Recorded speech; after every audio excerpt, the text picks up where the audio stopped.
Welcome everybody. आज की class में हम बात करेंगे स्ट्रक्चर के बारे में और कुछ वो टॉपिक जो हमने पिछली क्लास में डिस्कस नहीं किए थे उनको हम डिस्कस करेंगे। Basically we will be talking about some special feature of structure, then we will be talking about the pointers and structure, then we will be talking about passing structures to functions के भी जो structures हैं उनको function के अंदर कैसे पास कर सकते हैं उसके बारे में हम डिस्कस करेंगे। तो सबसे पहले हम बात करेंगे एक सिंपल प्रोग्राम को हम समझते हैं। इसके अंदर हमने क्या किया है, वी आर डिस्कसिंग के जो स्ट्रक्चर के जो एलिमेंट होते हैं उनको हम कॉपी कैसे कर सकते हैं। फाइन। तो इसके लिए हमने एग्जांपल लिया है कि एक एम्प्लॉय नाम का एक स्ट्रक्चर बनाया है। इसके तीन एलिमेंट हैं, name, age and salary. Fine. तो फर्स्ट जो एलिमेंट है नेम है, that is a character array जिसकी लेंथ है 10 बाइट, इंटीजर टाइप की एज है और फ्लोट टाइप की सैलरी है। फाइन। ओके, अगर मैं इस एम्प्लॉय टाइप का कोई वेरिएबल बनाता हूं, so in that case it will be given 10 plus 2 plus 4, fine, 16 byte of memory. अगर आप इस एम्प्लॉय टाइप का कोई भी वेरिएबल बनाओगे तो उसे 16 बाइट की मेमोरी मिलेगी। फाइन। ओके, तो सबसे पहले अपने हेडर फाइल डाल देनी है studio.h और एक आपने डालनी है string.h। तो ये दो फाइल कंपलसरी है इस प्रोग्राम को रन करने के लिए, तो दोनों डाल दिए आपने। देन हमने क्या किया, इवन एक वेरिएबल बनाया एम्प्लॉय टाइप का और उसमें जो वैल्यू डालनी है वो यहीं पे लिख दी, संजय 30 एंड सैलरी। फाइन, ये नेम है, एज है, ये सैलरी है। ओके, उसके बाद हमने दो वेरिएबल बनाए E2 एंड E3। तो हम क्या करेंगे, जो E1 है उसकी वैल्यू को हम E2 के अंदर भी कॉपी करेंगे और E3 के अंदर भी कॉपी करेंगे। ओके, तो जो पहले E2 के अंदर जो है वो हम एक एक एलिमेंट बाय एलिमेंट कॉपी करेंगे, जबकि जो E3 है उसके अंदर हम डायरेक्ट कॉपी कर देंगे। फाइन, एक ही बार में हम सारे के सारे एलिमेंट्स को कॉपी कर देंगे। तो अब देखो हमने पहला क्या किया है, मान लो मैंने E2 के अंदर E1 की सारी वैल्यूज डाल ली है E2 के अंदर, तो हमने लिखा स्ट्रिंग कॉपी फंक्शन यूज किया। तो लिखा E2 dot name comma E1 dot name. तो E1 dot name that is Sanjay, तो संजय कॉपी किसके अंदर हो जाएगा, E2 डॉट नेम के अंदर। Then E1 dot age is equal to E2 dot age जो कि है 30, तो 30 कॉपी हो जाएगी E2 डॉट एज के अंदर। देन सैलरी, तो सैलरी भी कॉपी हो जाएगी E2 डॉट सैलरी के अंदर। अब देखो E2 के जो कंटेंट्स है वो E1 के इक्वल हो गए कि दोनों में सेम टाइप की वैल्यूज है। ओके, अब इसके अंदर तो हमने क्या किया था कि एक एक एलिमेंट को एक्सेस किया फिर उसके अंदर वैल्यू डाल ली।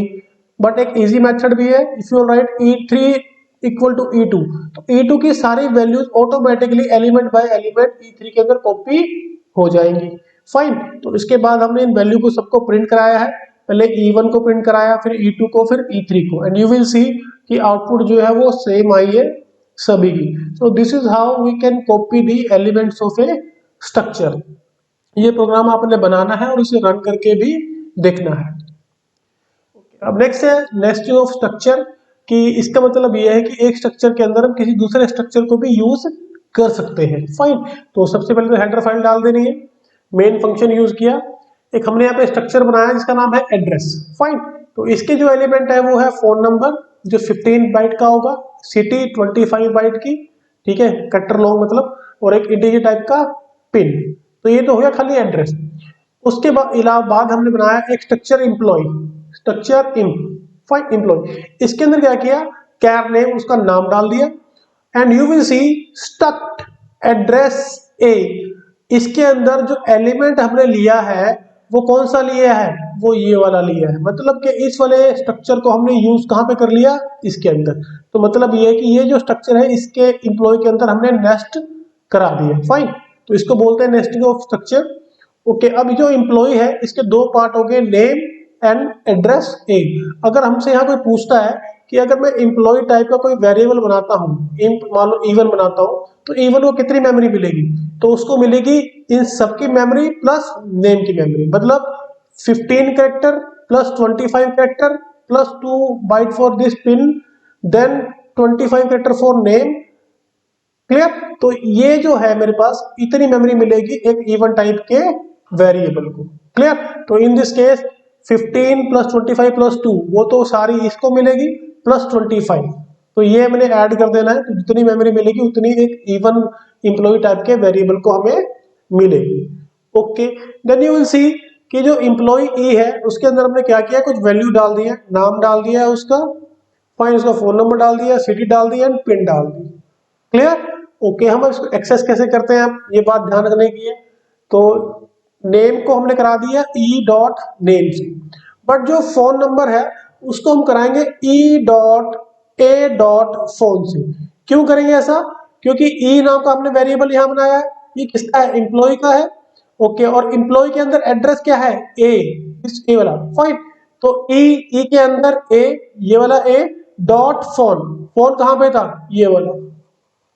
ठीक है, तो इस तरह से हम एक्सेस करेंगे। तो इन that case it will print the phone. Similarly E dot A dot city and E dot A dot pin. अब देखो हम, क्योंकि हमने जो एक्चुअल वेरिएबल बनाया है इस लाइन के अंदर वो किसका बनाया है, एम्प्लॉय का बनाया है। अब इस एम्प्लॉय ई के अंदर बाय डिफॉल्ट ये वाला स्ट्रक्चर उसका पार्ट बन गया। ठीक है जी।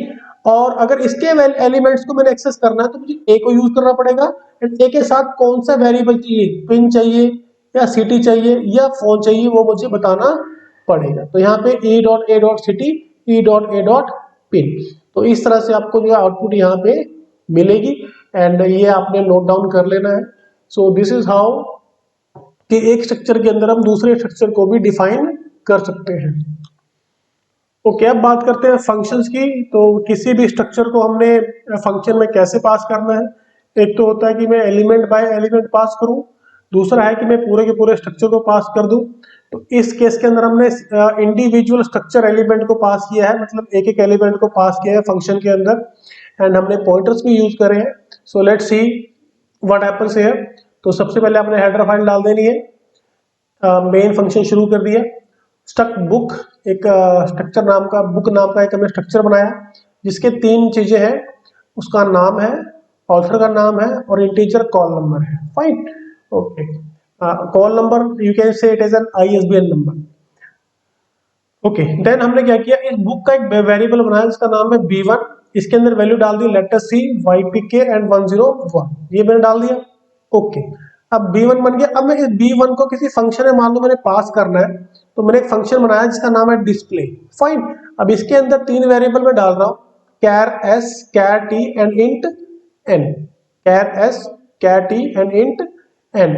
अब देखो, जो s है ये भी एक स्ट्रिंग है और t है वो भी एक स्ट्रिंग है। अब यू कैन सी हियर, जो नेम है कैट टाइप का है तो स्ट्रिंग है, ऑथर भी मेरे पास एक स्ट्रिंग है। तो ये जो लेटर सी है और YPK है ये भी स्ट्रिंग है और ये भी स्ट्रिंग है। और अगर मैंने स्ट्रिंग को पास करना है तो I can pass the base address. तो बेस एड्रेस अगर मैंने पास करना है then I need pointer type variable. तो ये जो भी वैल्यूज पास होगी लेटर सी एंड YPK, इसका जो बेस एड्रेस है that is address of L and address of this Y, they will be copied into S and T respectively। Clear?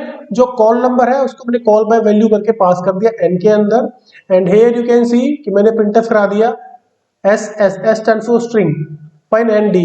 तो S के में जो वैल्यू है दैट इज लेटर C वो print करेगा, देन YPK प्रिंट करेगा and 101 ये programme जो है वो प्रिंट करेगा। Clear? So in this case मैंने स्ट्रिंग पास करी है, एंड जो मेरे पास ये कॉल नंबर थी इसको मैंने कॉल बाय वैल्यू की हेल्प से पास किया है और इसको फंक्शन के अंदर यूज किया है। अब बात करते हैं स्ट्रक्चर के वेरिएबल को हम कैसे पास कर सकते हैं फंक्शन के अंदर। तो again here you can see कि जो स्ट्रक्चर की जो डेफिनेशन है वो हमने मेन फंक्शन के बाहर ली है। फाइन, ये हमें जरूरत है क्योंकि I want to make book as a global variable, as an I want to use it as an external variable. तो हमने मेन से बाहर बुक को डिफाइन किया है। तो एलिमेंट सेम है, मेन में गए, एक वेरिएबल बनाया B1, वैल्यू डाल दी उसके अंदर। हियर यू विल सी कि अब जो डिस्प्ले नाम का फंक्शन है उसके अंदर मैं B1 को पास कर रहा हूँ। B1 क्या है, बुक का एक जो एक तरह से वो क्या है, वेरिएबल है, बुक टाइप स्ट्रक्चर का एक वेरिएबल है। ओके, अगर मुझे B1 को कहीं यूज करना है तो मुझे उसकी डाटा टाइप पता होनी चाहिए। तो यहां में if you will see here हमने लिखा है struct book B, struct book B, क्योंकि जो B1 क्या है वो बुक टाइप का एक ऑब्जेक्ट है, मैंने इसको यहाँ पास कर दिया। तो उसी तरह का कंटेनर मेरे पास यहाँ होना चाहिए। तो B1 के अंदर जो भी है, fine, that will be copied into this B। वो B के अंदर कॉपी हो जाएगा, then you can easily print that B dot name, B dot author and B dot call number. तो यहाँ पे क्या प्रिंट करेगा, let us see ypk and 101, तीन चीजें यहाँ पे ये प्रिंट कर देगा। तो आपने दोनों का कंपैरिजन करना है कि यहाँ हमने क्या किया है और यहाँ पे हमने क्या किया है। यहाँ पे क्या किया है, पूरे के पूरे स्ट्रक्चर को ही, एलिमेंट को ही मैंने पास कर दिया, एक स्ट्रक्चर वेरिएबल को कंप्लीटली पास कर दिया फंक्शन के अंदर, जबकि यहाँ क्या किया था, इंडिविजुअल एलिमेंट्स को पास किया था, इंडिविजुअल एलिमेंट्स को। तो हमने इस बात का ध्यान रखना है। तो क्या हम बात करते हैं स्ट्रक्चर एंड पॉइंटर्स की, कि पॉइंटर की हेल्प से हम कैसे यूज इसको करते हैं। तो अगर मैंने वो करना है, पॉइंटर की हेल्प से किसी स्ट्रक्चर के एलिमेंट को एक्सेस करना है, तो हमारे पास सिंबल ये वाला होता है, ठीक है, this hyphen and arrow, fine. तो ये जो है मैंने यूज करना है। तो अब इसको यूज कैसे करते हैं वो हम एग्जांपल में देखते हैं। तो सबसे पहले हेडर फाइल डाल देनी है यहाँ पे, सेम बुक नाम का स्ट्रक्चर बना दिया, फिर एक वेरिएबल बना दिया जिसके अंदर वैल्यू डाल दी, फिर एक स्टक बुक टाइप का एक पॉइंटर वेरिएबल बना दिया जिसका नाम रख दिया ptr, फाइन। और फिर लिख दिया ptr is equal to b1। तो ptr जो है, ठीक है जी, इसके अंदर क्या चला जाएगा, एड्रेस ऑफ b1।